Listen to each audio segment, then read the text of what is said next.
Indiana Jones with 20 times the budget of Sound of Freedom. On opening weekend, Sound of Freedom grossed more than Indiana Jones, which is backed by Disney, and it was in double the amount of theaters than Sound of Freedom. That's insane. It's like 2,600 theaters versus over 4,000 theaters. And so to see, it's almost like that David and Goliath story where you're fighting Hollywood at some level. And for theater space, anyway, distribution and all the things they went through, this movie actually took 5 years to get distributed. So they sold it to this company that got bought by Disney, and Disney had no plans to release it. And so Angel Studios, which made The Chosen, bought it from Disney, and then they went to Amazon Prime. They tried to sell it to them. They didn't want it. They went to Disney. They went to Netflix. They didn't want it.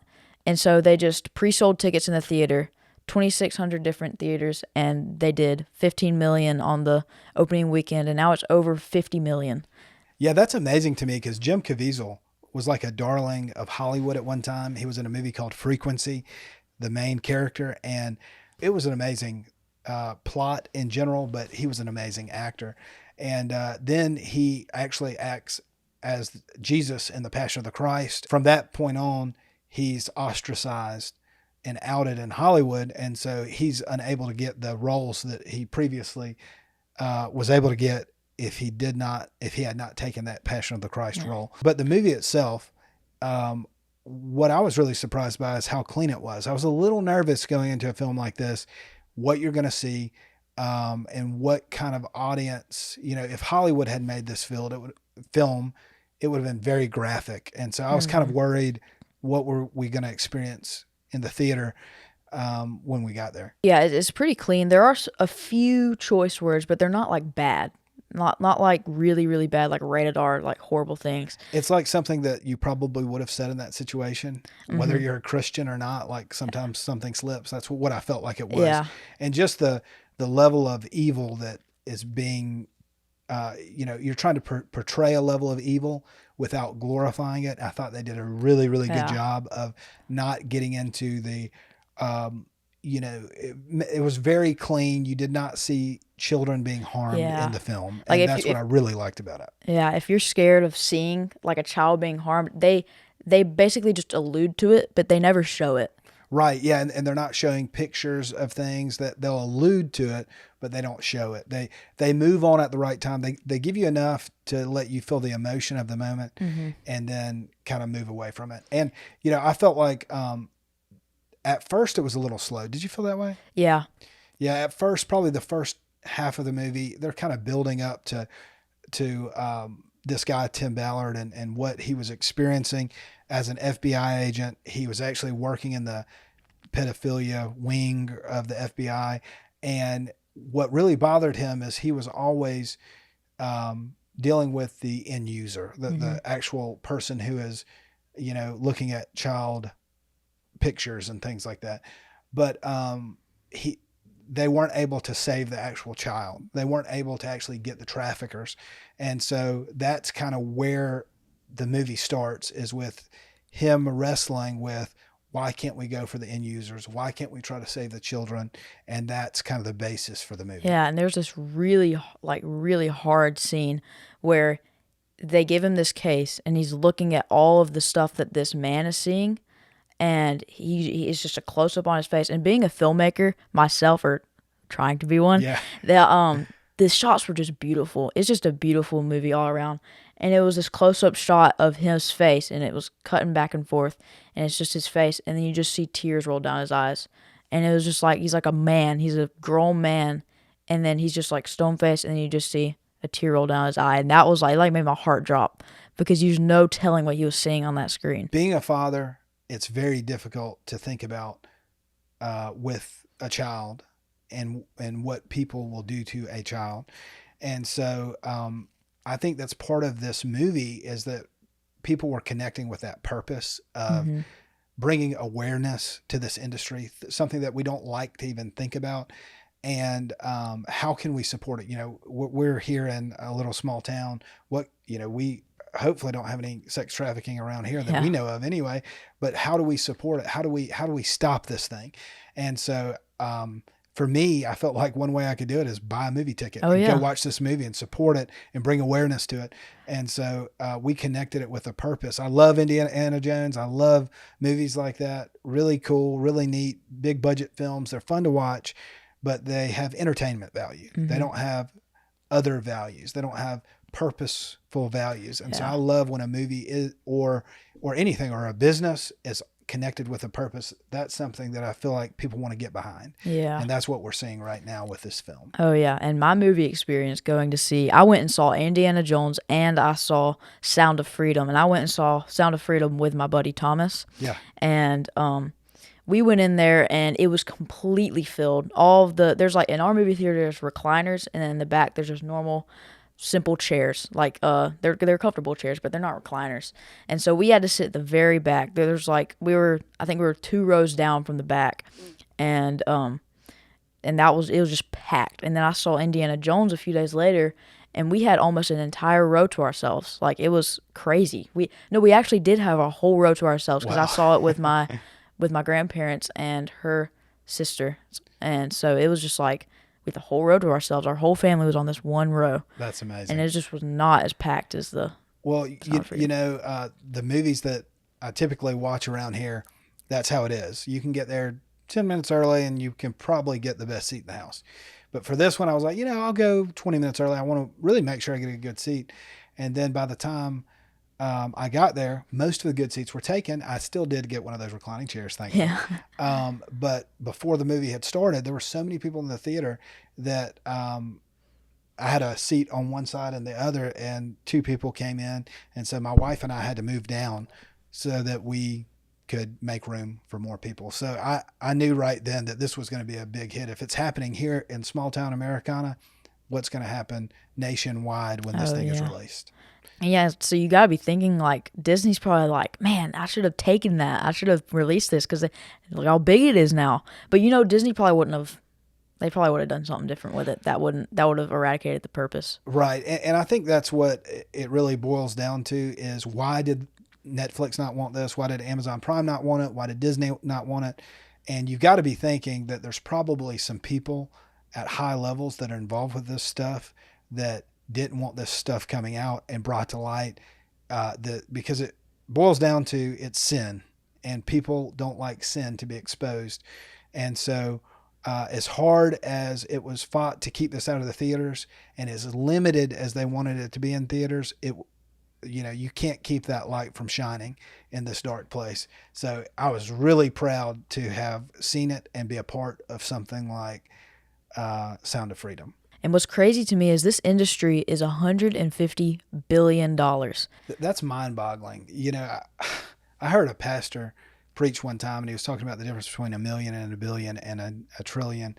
And if I said I'll pay you back in a million seconds, it's something like 30 days, somewhere in that neighborhood.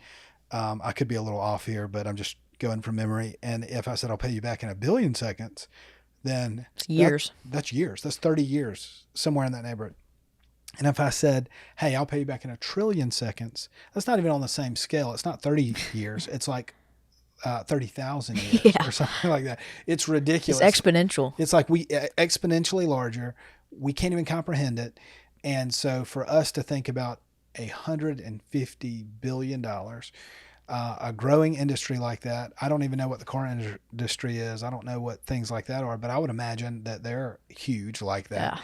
But to think that this is a worldwide industry, that there are distribution centers of these child slaves and things like that is unreal. And I think that bringing awareness to it is a no-brainer. And so that's what Tim Ballard was wanting to do. Like, he would get these cases, and they would always catch but they would never they would never be able to find the children.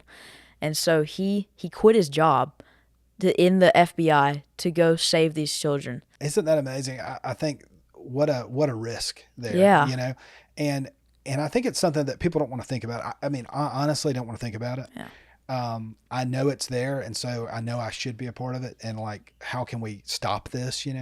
But to actually see somebody drop everything, who could actually change it and actually was a part of it, and then not thinking that this would ever be a movie one day, Yeah.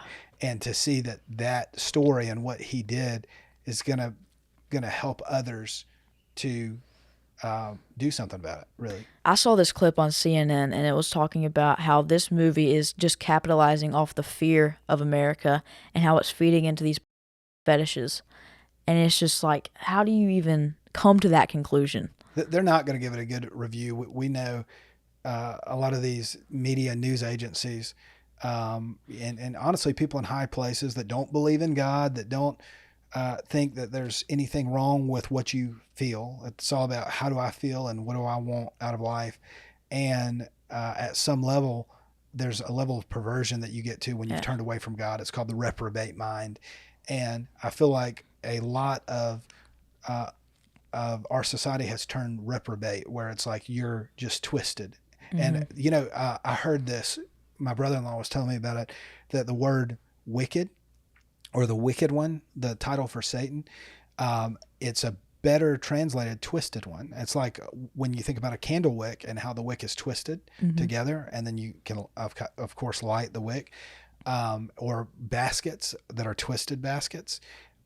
What he does is he takes everything God's made and he twists it. He puts Yeah. his own twist on it. And so that is what we're seeing in society. Society is getting more twisted, which the Bible says that it'll get darker in the end times, and I believe we're there. And that, but the light, fear not, because the light will shine brighter. So now we're seeing these lights risen up that are going to expose the darkness, and we know that from biblically that the darkness does not like when the light is shining. Yeah. And so I saw this interview of Tim Ballard, and he was talking about how the media is trying to twist this and how these children in the movie are real children, and he's friends with them, and they're young adults now. And whenever they come out and share their stories, he's scared that the media is going to twist their stories and say you were bought into this and you were just being paid to say this and it's just fake. I really had never thought about this, about how do these children just nabbed off the streets, and sometimes they are. I think the film made that very clear. But the way this film starts is there's a modeling agent Mm-hmm. that comes and looks for models, and this dad brings his children to this modeling agency that was in a hotel at the time, and he's about to walk into the room with he sees all these kids lined up sitting in chairs and a camera, and he thinks that they're going to be modeling, and they say, hey, come pick them back up at 7 o'clock. Parents aren't allowed here. And so he gets back on the bus, goes home, comes back at 7 o'clock, knocks on the door, boom, boom, boom, knocks on the door again, busts the door open, and everything's gone. And they had just taken all these kids, and they Mm-hmm. had tricked the parents. And the parents are living in poverty, would love for their child to be a child model or star or whatever, and they're playing on their poverty, Yeah. and looking for these poor families that have nothing that they can give or do about the situation. And I had never thought that somebody would come up with a evil scheme like that to even involve the parents in it to get their children taken away. Like, it's unbelievable. Yeah, and there's a part where the sister who's getting separated from her brother, which is the main character, sort of the main victim, is that girl and her brother, and she takes off her necklace that has a verse from Timothy on it, First Timothy, and she gives it to her brother, puts it around his neck, and whenever Tim Ballard finds this kid, little spoiler, he finds the kid and the boy says, "Take this," and it's his name because his name's Tim. And he said this is real. This is a real thing that happened. This isn't just in the movie. He said he almost didn't want to put that in the movie because it seems so fake. Wow, that is amazing. Yeah, it did kind of strike me. I'm like, because the sister gives him this little amulet that had the name Timoteo, which is Yeah. the Spanish, for Timothy, and he said that Timoteo will protect you or whatever. And then when they meet, the boy gives him the amulet and trusted him because his name was Timothy or Tim. So amazing. Like, this is gives me chills to I think know. about that. So, spoiler alert on this part. So, this opening scene, at the opening, like, he finds the predator, and he's talking to the predator. The predator's in the jail cell, and he's like, "Come on, let's go." And he convinces the predator that he likes these kids too, and he wants one. And so they're sitting in this restaurant, and it's a ploy. It's over like a week too. Yeah, Like, yeah, like this is a thought out plan. And so once he has the child in his custody, he references Matthew 18:6, where Jesus is talking about the little children, and he says, "If you cause one of these little ones to sin, it's better for a millstone to be tied around your neck and drown in the depths of the sea." gosh. And the guy said, "I trusted you." And he said, "Never trust a pedophile." Yeah, that was really That was funny. a really good point. But yeah, I mean, it is a dark thing to think about, but the way that they spun it is very, they're catching the bad guys. It's like a cleaner version of Taken, except that it's a true story. Yeah, I told my friend Thomas that I was watching it with. I told him after the movie was done. I was like, I know this is a real story, but I kind of hope that a lot of it isn't true. Right. Yeah. Yeah. Right. And so moving on a little bit, California just voted on this bill that'll make child trafficking a serious felony in the state of California. And that's crazy because why isn't it already? I know. Yeah. This is hearsay, but I heard recently in Florida that they're debating or talking about, or maybe they just recently passed, where serious crimes like that get the death penalty. And honestly, I, for one, believe that should be the case. I believe that if it is that serious of a crime committed against a child, that you're damaging that child probably, unless God can heal anything, I believe. Yeah. But if they never find the Lord, if they don't ever receive healing, you're destroying that child's life. Yeah. And at the very least, you're taking away their innocence and Oh, yeah. harming them in that way. And so I agree with it. I think that if that is something that happens, then they need to be taken off Yes. this earth. So I was thinking about this. These kids, they were freed from slavery. And the Bible says, "He who sins is a slave to sin." So through Jesus, you can become free from your slavery, which is sin. And that would be the best thing that ever happens. It really is the best thing that you can do. This film is about freeing these slaves all around the world, but the best slave that can be freed is yourself if you don't know Jesus. Because, like Cruz said, he who sins is a slave to it, but we don't want to be a slave to sin any longer. And so with Christ, we put on Christ and we walk in the newness of life that he gives us. It says that we become a new creation once we accept Christ into our lives, and that he gives us the power over sin and over a lot of these things that you may be struggling with right now: depression, shame, whatever it is. And so if you have not seen the movie, let's go see the movie. Yeah, let's go see it. And remember, God's children are not for sale. See ya.